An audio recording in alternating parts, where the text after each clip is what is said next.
Hello po, ito po yung ating brother po na heavy duty. Ito po yung kanyang pinaka-brand. Ito po, marami na po siyang mga design. Meron na po siyang mga pang zigzag, pang aging, pang garteres, kompleto na po siya. Subukan po natin, ito po yung kanyang selector. Halimbawa, pag gusto po natin ng zigzag, itatapat lang po natin dyan. O di kaya kuitin po natin yan. Ito po, number 8, zigzag po yan. And then, start lang po natin.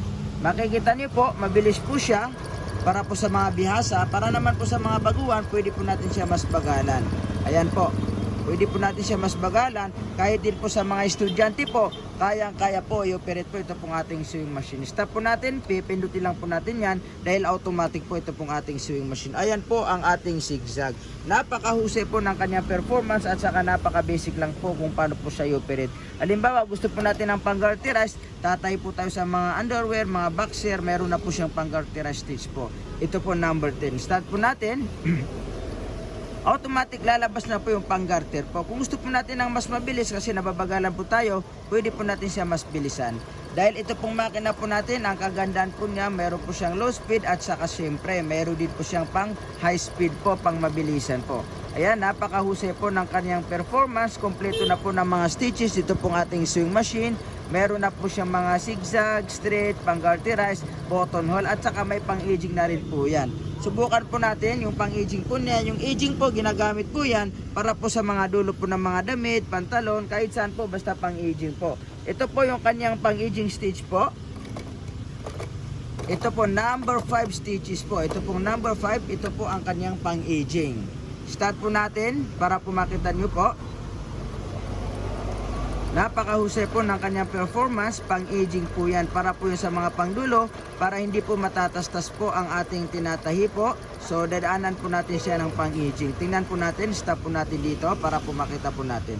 Ito po yung kanyang pang-aging, napakahusay po, di ba? Ito pong sa may ibabaw, ito pong sa may ilalim at saka may lock na rin po siya. Bale, ito pong makina po natin, automatic po siya. Ito po yung kanyang start saka stop. Ito po yung kanyang speed controller. Ito naman po yung reverse. Ito pong reverse, ginagamit po yan para po maglalak po kayo sa street.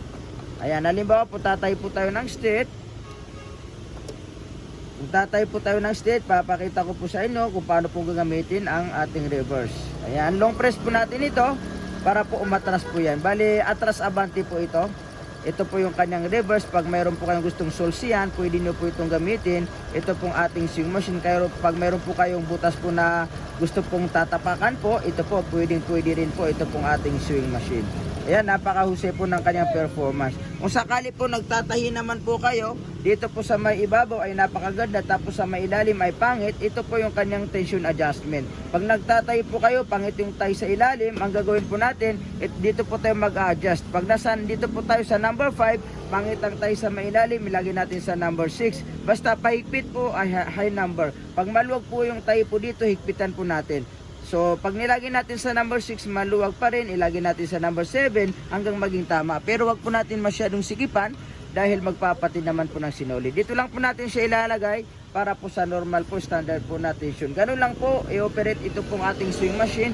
Ito po yung kanyang start, ito po yung kanyang speed controller, ito po yung kanyang selector, at saka ito naman po ang kanyang reverse po. Sa pagsusot naman po ng sinulid, i-demo po namin sa inyo, napaka-basic lang din po kung paano po siya suotan po ng sinulid. Una po, halimbawa po, pag maliit lang po ang ating sinulid, tulad po yung mga nabibili po sa market, tulad po nito, ito po yung lagayan po ng sinulid. Ilalagay po natin ito dito, tapos ilalagay po natin yan. Okay. Pag malaki naman po ang ating sinulid, yung malalaki po, ang gagawin po natin, ilapag po natin sa sahig, tapos idaan natin dito, tapos idaan po natin sa may mga suotan ng sinulid. Tandaan po natin, pag tatay po tayo, kailangan ito po ay nasa left side po yan, hindi po yan nasa right side po. Kailangan po nasa left side po yan. Ilagay po natin, ito pong lagay ng sinulid, tapos ilagay natin yan. May mga guide naman po yan by numbers. Number 1, idaan po natin dito. Yan, number 1. Number 2, sundan lang po natin yung arrow.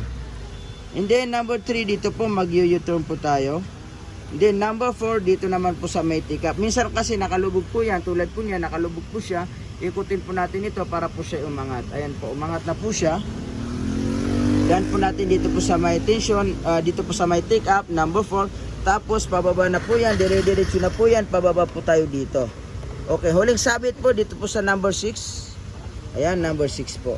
So, ang pagsusot naman po ng sinulid sa may needle, ang posisyon po ng pagsusot po ng sinulid sa may needle ay paharap po yan.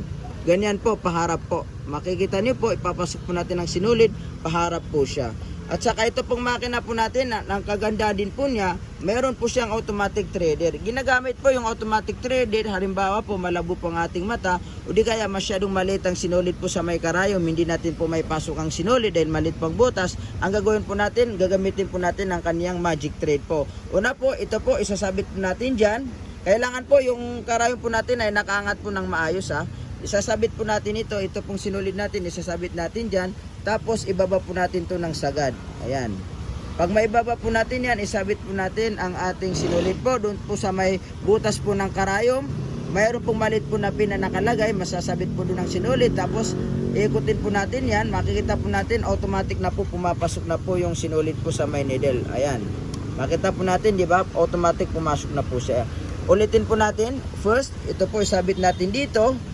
Tapos ibaba natin ito ng sagad, gamit natin ng left hand, tapos isabit po natin dyan. Ayan. Makita po natin, paunti-unti po may pumapasok po na sinulid po sa may butas ng karayom. Ayun po siya. Okay, gano'n lang po yung paggamit po ng automatic threader. So dito naman po sa may bobina po, pag naubusan po kayo ng sinulid, paano po tayo magre-refill? Tanggalin po natin ito, i-push po natin sa right side po. Ito po, kunin po natin ang ating bobbin winder. Tapos pag naubusan po tayo dito ng sinulid, halimbawa naubusan po tayo, paano po tayo magre-refill? Ilalagay po natin ang ating empty po na bobbin winder dito po sa may rewinder. Tapos i-push po natin pa kanan, i-bull natin yung re-refill natin na sinulid. Pwede po natin hawak-hawakan lang po, pwede rin po natin siya idaan po dito, tapos hawakan lang po natin yung sinulid. Pag start po natin, automatic na po, iikot na po yan. Ayan, tingnan nyo po, umiikot na po siya. Pag napuno na po, depende po sa atin, stop po natin, and then i-push po natin ulit sa left side, tapos hugutin po natin, and then ilalagay po natin ang lagayan po natin ng sinulid. Ayan, lagay po natin. So yung paglalagay naman po ng sinulid po dito ay napakadali lang. Makita nyo naman po, may guide po siya. Ayan o. Tulad po nito, ilalagay po natin ito kahit magkabaliktaran, okay lang po. Ang importante po, may pasok po natin dito. Paano po natin yan ipapasok? I-hold po natin ito ng right hand. Tapos ikutin po natin ang ating sinulid. Pag ganyan po siya. Ayan. Papuputol naman po doon dahil may blade po siya. So bago po tayo tatahi, hindi po natin yan diretso po na i-close po. Kailangan po, i-hold natin ito. Tapos pick upin natin yung sinulid natin sa ilalim. Ikutin natin ito ng 2 beses. 1, 2. Ayan po, makita niyo po, na-pick up ko po yung sinulid. Ayan po siya, oh, di ba? Na-pick up ko po. Tapos kukunin po natin ito pong sinulid.